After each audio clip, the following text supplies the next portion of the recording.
Peering behind the glass and crossing into uncharted territory, we aim to bring you closer to the absolute truth. Step into the past to witness the exact moments that shattered expectations. License and registration, both of you. ID's out now. Officer, what's the reason for the stop? I'll tell you the reason when I'm ready. ID's now. Can you explain what traffic violation occurred? Who asked you? Driver, tell your buddy to keep his mouth shut. Lieutenant Marcus Webb sits at his desk at 11:47 p.m. on a Thursday night in the Delaware State Police Internal Affairs Office, watching Bodycam footage for the 6th time, and he's seeing something that makes him want to put his fist through the monitor. The footage shows Officer Ryan Myers pulling over a black motorist in Riverside Estates 3 weeks ago.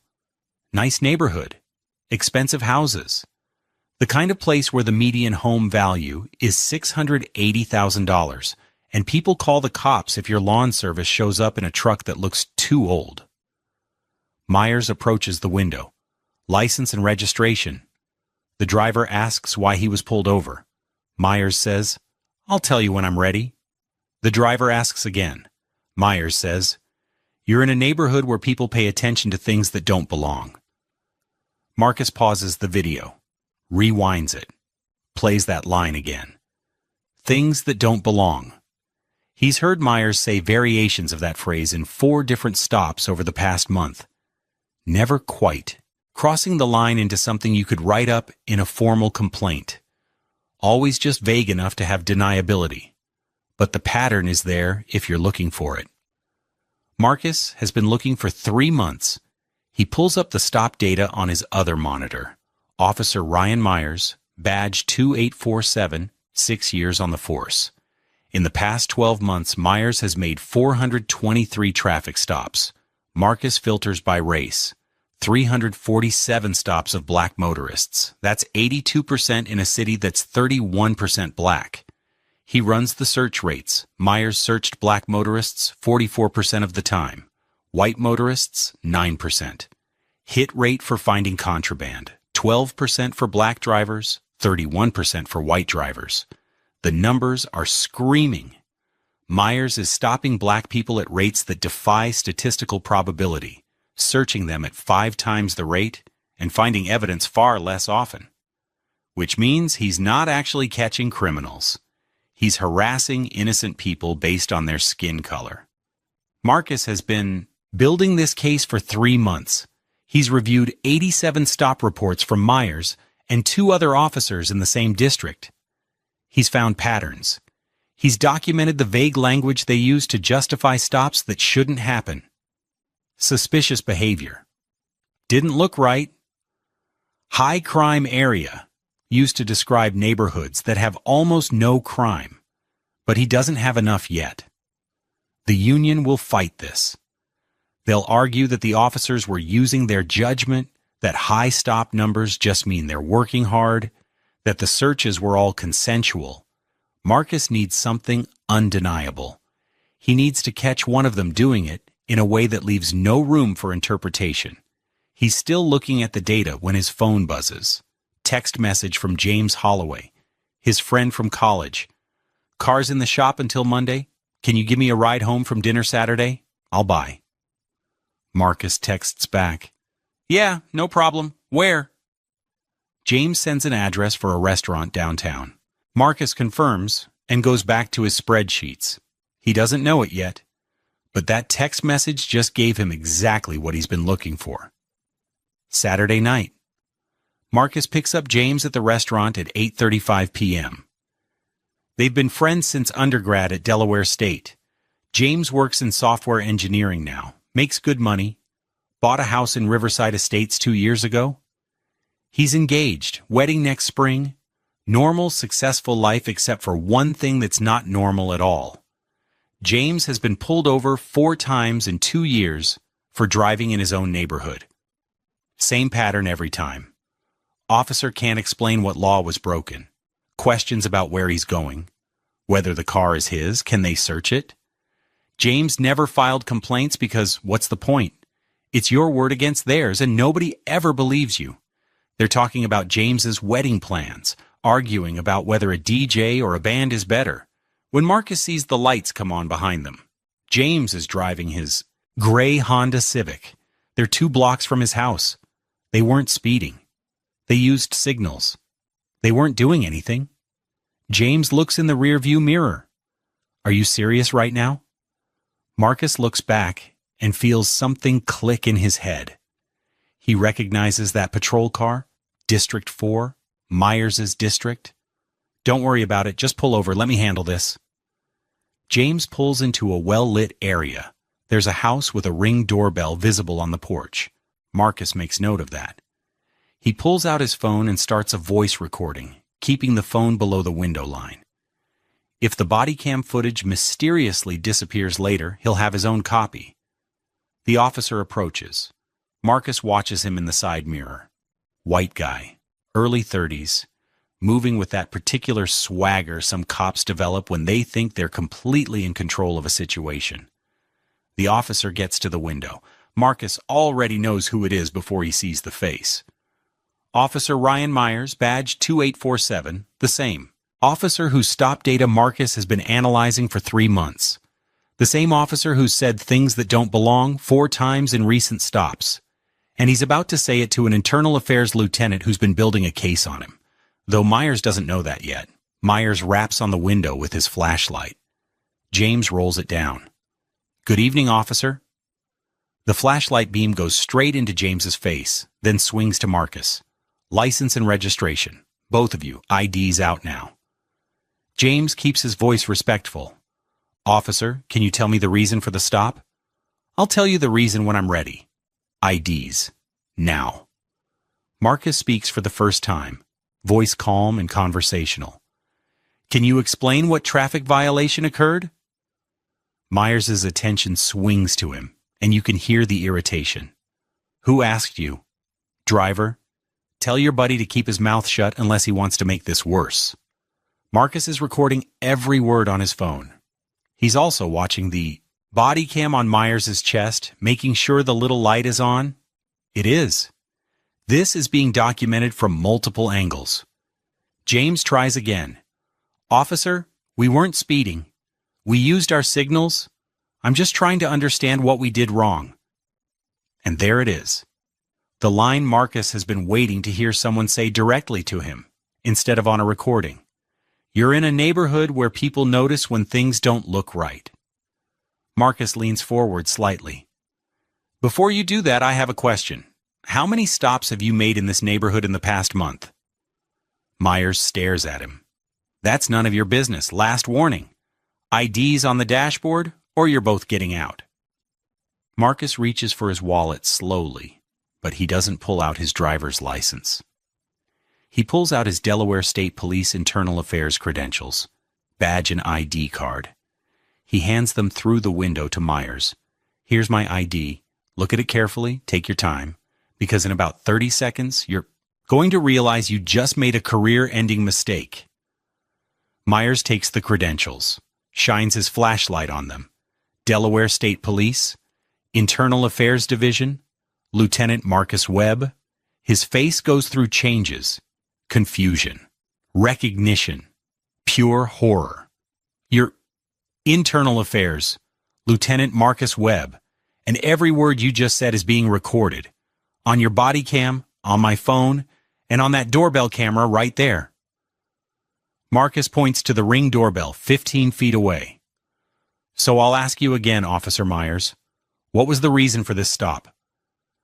Myers' mouth opens, closes. No words come out. Marcus continues, voice still perfectly calm. You pulled over a vehicle obeying all traffic laws. You refused to explain the reason for the stop. You made statements suggesting we look out of place in this neighborhood. You threatened to search without probable cause. You want to try again? What was the reason for this stop? I thought the car looked... Myers' voice is shaky. Now, Marcus doesn't help him. Just waits. What traffic law did we violate? Specifically. Myers can't answer because there is no answer. That's what I thought. What's your name and badge number? Officer Ryan Myers. Badge 2847. Marcus nods. He already knew, but he wanted it on recording. Officer Myers, I'm going to need you to step back from this vehicle. We're leaving now. And Monday morning, you're going to be called into a meeting with your supervisor and a union representative. I suggest you spend the time between now and then thinking about whether you want to try to explain this stop or whether you want to start looking at other career options. Myers steps back. James drives the 2 blocks to his house without saying a word. They get inside.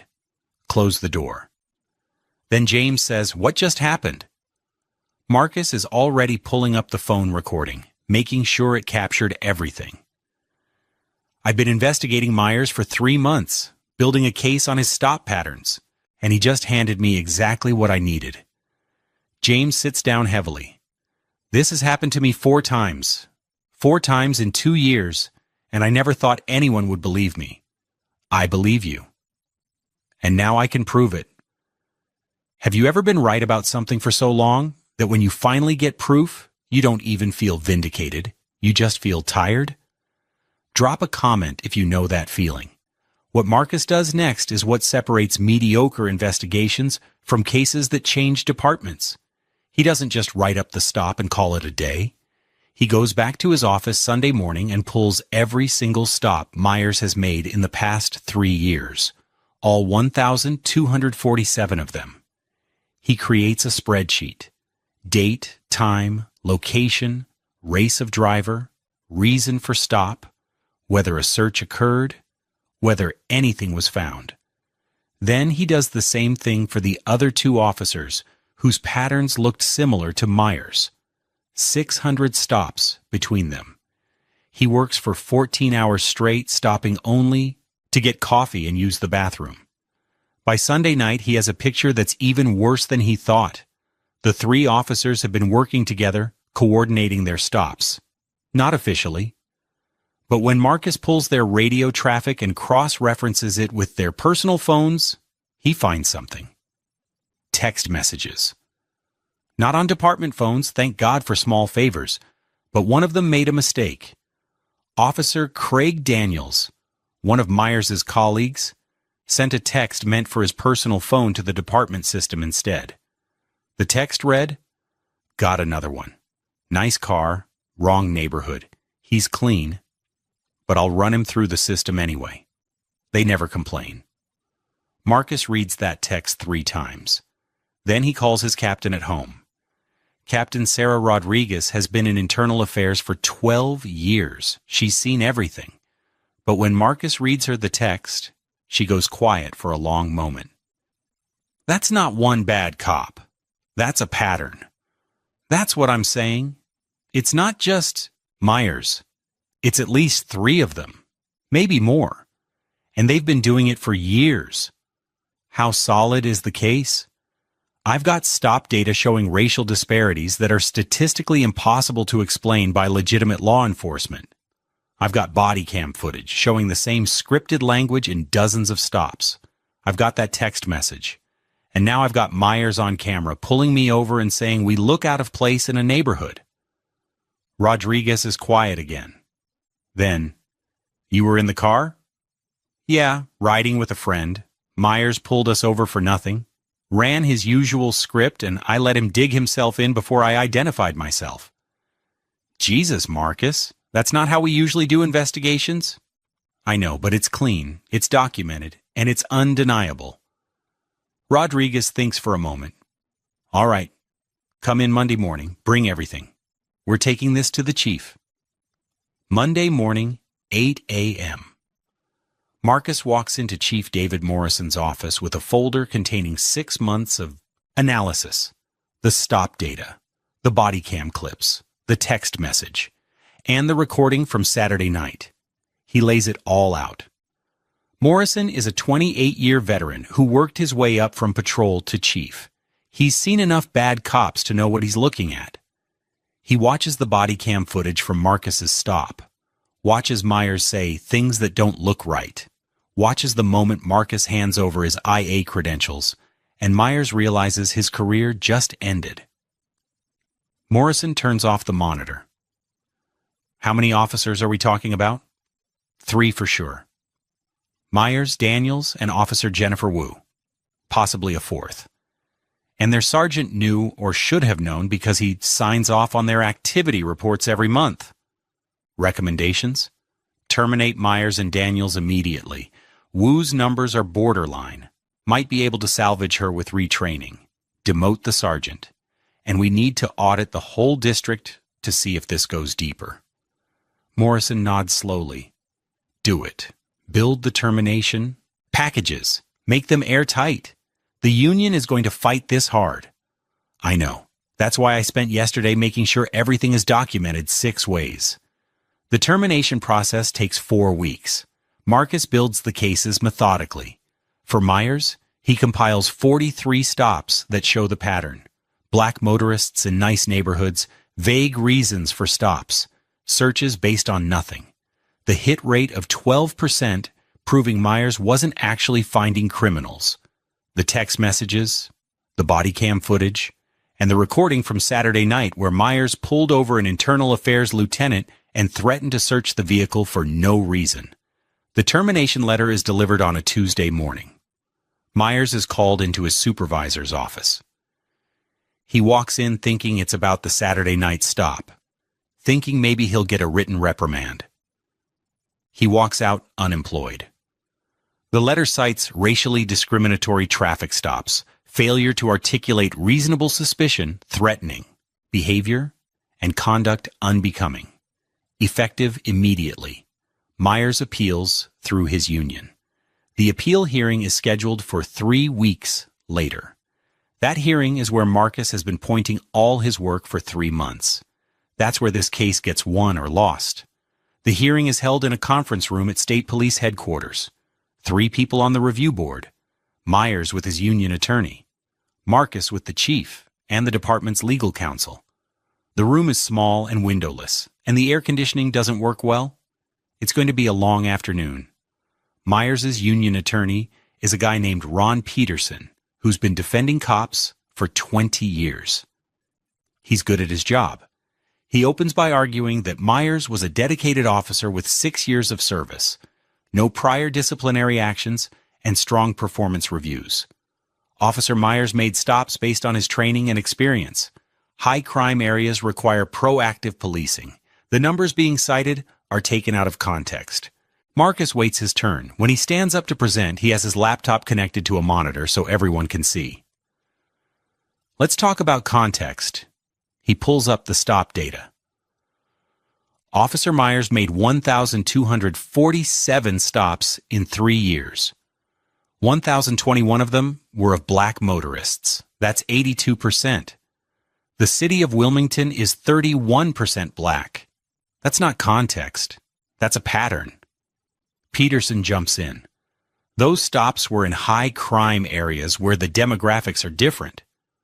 Marcus pulls up a map. Officer Myers' stops were concentrated in Riverside Estates, Harbor Heights, and Westfield Gardens. These are 3 of the lowest crime neighborhoods in the city. Riverside Estates had 4 property crimes and 0 violent crimes last year. Harbor Heights had 6 and 1. These aren't high crime areas. These are wealthy neighborhoods where Officer Myers decided black people don't belong. He pulls up the search data. Officer Myers searched black motorists 44% of the time, white motorists 9%. His hit rate for contraband was 12% for black drivers, 31% for white drivers. What that tells us is that Officer Myers was searching black drivers based on hunches that were wrong almost 90% of the time. That's not proactive policing. That's harassment. Peterson tries a different angle. Officer Myers was responding to community concerns. Residents in these neighborhoods were calling about suspicious activity. Marcus pulls up the call logs. In the past year, Riverside Estates had 14 calls about suspicious persons. Officer Myers made 73 stops in that neighborhood. He wasn't responding to calls.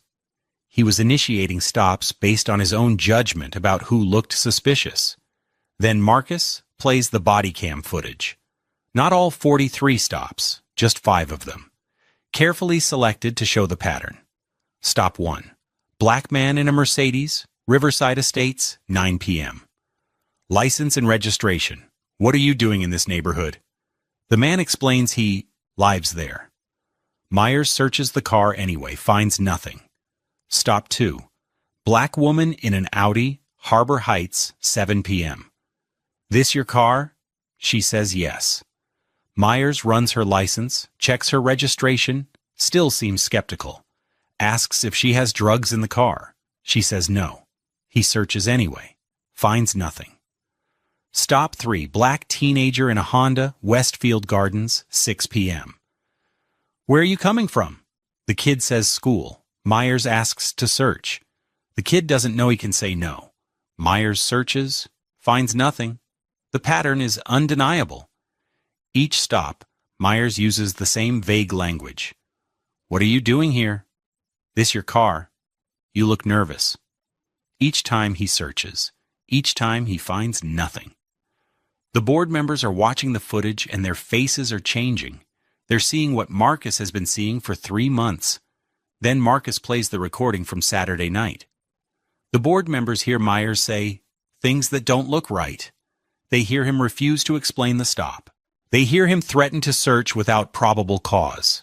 They hear Marcus identify himself as internal affairs. They hear the silence when Myers realizes what he just did. Peterson is scrambling now. Officer Myers made an error in judgment on that particular stop, but one mistake doesn't warrant termination. Marcus turns to face the board.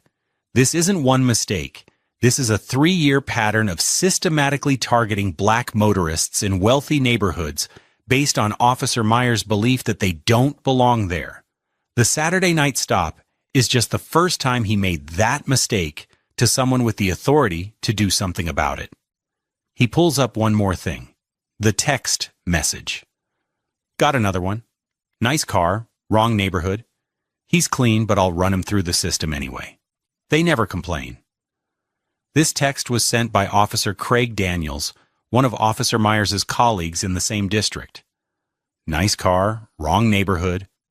That's the criteria. He's clean, but I'll run him through the system anyway. That's the admission that they know these stops aren't producing evidence, but they're doing them anyway. They never complain. That's why they thought they'd never face consequences. The board chair looks at Myers. Do you have anything to say? Myers stands. His attorney tries to stop him, but Myers talks anyway. I was doing my job. I was keeping those neighborhoods safe. If people in those neighborhoods don't want to get stopped, they should... He catches himself. Stops. But it's too late. Everyone in the room heard where that sentence was going. The board deliberates for 45 minutes. When they come back, the chair reads the decision. We find that Officer Myers engaged in a pattern of racially discriminatory traffic stops over a period of 3 years. We find that he failed to articulate reasonable suspicion for the majority of these stops. We find that his conduct violated department policy and the constitutional rights of numerous citizens. The termination is upheld. Myers' face goes blank. His attorney puts a hand on his shoulder, but Myers shrugs it off. He stands up, walks out of the room without saying a word. Marcus watches him go and doesn't feel victorious. He feels tired, because Myers is one cop in one city, and the system that let him operate for 6 years is still there. The story hits the news 2 days later when the termination becomes public record. Internal Affairs Lieutenant catches officer during traffic stop. Investigation leads to firing. The body cam footage from Saturday night is released as part of the investigation findings. The local news runs it. Then CNN picks it up. Then it goes viral. 7 million views in the first week.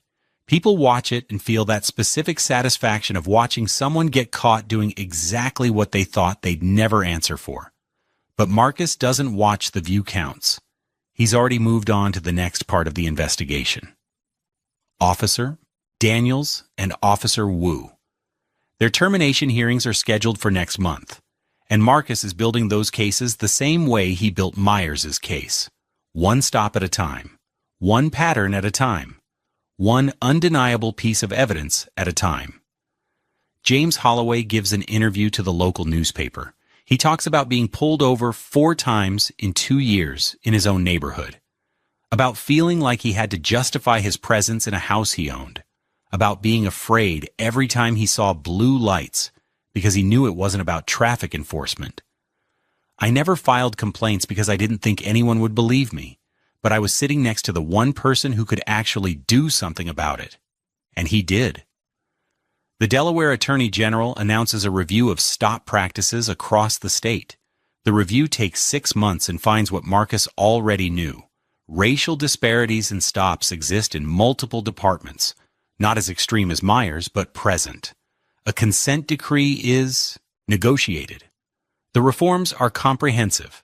Mandatory data collection on every stop. Quarterly analysis for racial disparities. Early intervention for officers whose numbers show problems. Civilian Oversight Board. Body cameras required. Supervisory review of all searches that don't find contraband. Marcus is still in internal affairs, still investigating, still building cases. In the 2 years since he caught Myers, he's built 9 more termination packages. 7 resulted in officers being fired, 2 in suspensions. He's developed a reputation. Some cops hate him, some respect him. All of them know his name, which is exactly what he wants.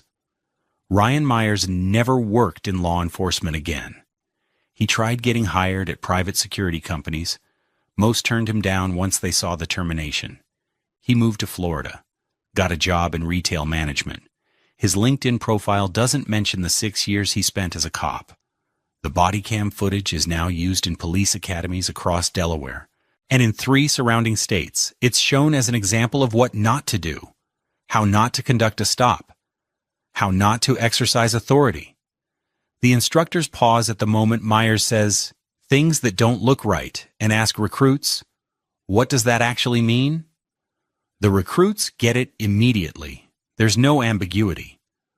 What stays with Marcus about that Saturday night isn't the moment Myers realized who he was. It's what James said afterward. I've been telling people this happens, and nobody believed me. That's the part that matters, not the viral video, not the termination. The fact that James spent 2 years thinking he was paranoid, that maybe he was imagining the pattern, that maybe it was just bad luck. And then in one night, he got validation that he was right all along. Marcus has been a cop for 19 years. He knows how the system works. He knows how to assert his rights. He knows what questions to ask. He had his phone recording. He had his credentials ready. And even with all that, he still got pulled over for driving while black in a nice neighborhood. Even with 19 years on the force and an internal affairs badge, he was still seen as someone who didn't belong until he proved otherwise. So if it can happen to an internal affairs lieutenant, if someone with that much knowledge and authority can still get pulled over for no reason, think about what's happening to everyone else. The people who don't know their rights, who don't have cameras, who don't have the power to make the officer who stopped them face consequences. They're getting pulled over every day. They're getting searched. They're getting told they don't belong in neighborhoods they live in. And most of them never get any kind of justice because the system isn't designed to give it to them. Marcus got justice because he is the system. He had the authority to investigate, to subpoena records, to build cases that departments can't ignore. But the 48 other people his team interviewed during the investigation, the ones who got stopped by Myers before Marcus caught him, most of them never filed complaints. Never thought anyone would care. Never imagined that years later, someone would be reviewing their cases and using them to build termination packages. The system worked for Marcus, but it only worked because Marcus had institutional power. And the fact that accountability depends on accidentally pulling over someone with that power should tell you everything about whether the system is designed to produce justice or just designed to protect itself. 3 weeks after Myers' termination, Marcus gets a call from a number he doesn't recognize. He answers it. Lieutenant Webb? Yeah, who's this? My name is Darnell Cooper. I was one of the people you interviewed during your investigation. Officer Myers pulled me over in 2021, searched my car, didn't find anything, made me late to pick up my daughter from school. Marcus remembers the case? Yeah, I remember. What can I do for you? There's a pause. I just wanted to say thank you. I didn't think anyone would ever believe me. I didn't think it mattered. Marcus sits down. It mattered. It all mattered. Every single one of those stops mattered. Well, thank you. That's all I wanted to say. They hang up. Marcus sits at his desk for a while after that. Then he pulls up his case files and gets back to work. Because Myers is gone. Daniels is gone. Wu is gone. But there are other names in the data. Other patterns emerging. Other officers who think they'll never face consequences. And Marcus will be there, building cases, one stop at a time, until the numbers start to change. Share this if you think accountability shouldn't depend on accidentally pulling over the one person who has the power to do something about it. Because it shouldn't. But right now it does. And until that changes, the only thing protecting people from cops like Myers is luck, and that's not a system. That's a lottery. The precise records of our past hold the essential narratives that define our present reality. To deeply understand these narratives is to search for the absolute truth. Thank you for sharing in our steadfast commitment to uncover what truly happened.